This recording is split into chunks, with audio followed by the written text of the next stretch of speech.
पट पडताळणी मोहिमेच्या तारखा पुढे ढकला.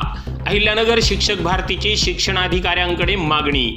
राज्यातील शाळांची पट पडताळणी मोहीम पॅट परीक्षांच्या कालावधीतच आयोजित करण्यात आल्याने शाळांवर अनावश्यक ताण निर्माण होत असल्याचा मुद्दा उपस्थित करत शिक्षक भारती संघटनेच्या वतीने शिक्षणाधिकारी माध्यमिक अहिल्यानगर यांना काल निवेदन देण्यात आले आहे. सदर मोहिमेच्या तारखा पुढे ढकलण्याची मागणी यावेळी करण्यात आली आहे. राज्यातील शाळांची पट पडताळणी दिनांक 11, 15 व 22 एप्रिल रोजी आयोजित करण्यात आली आहे.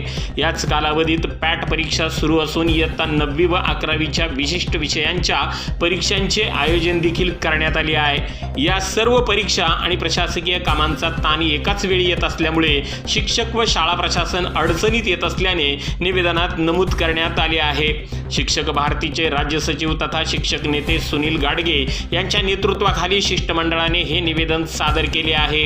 यावेळी जिल्हाध्यक्ष व संचालक माध्यमिक शिक्षक सोसायटी अहिल्यानगर अप्पासाहेब जगताप, जिल्हा सचिव विजय कराळे, नवनाथ घोरपडे यांच्यासह इतर सर्व पदाधिकाऱ्यांनी पाठिंबा दिला आहे. निवेदनात असे स्पष्ट करण्यात आले आहे की सध्याच्या परिस्थितीत शाळांकडे मनुष्यबळ मर्यादित असून एकाच वेळी परीक्षा व पटपडताळणीची जबाबदारी पार पाडणे अत्यंत कठीण आहे. त्यामुळे विद्यार्थ्यांच्या शैक्षणिक गुणवत्तेवर परिणाम होण्याची शक्यता नाकारता येत नाहीये.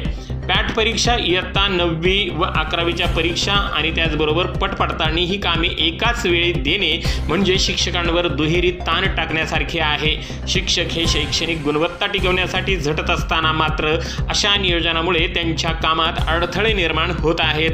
धन्यवाद. ब्रह्मांड न्यूज नेटवर्क, अकोले, अहिल्यानगर.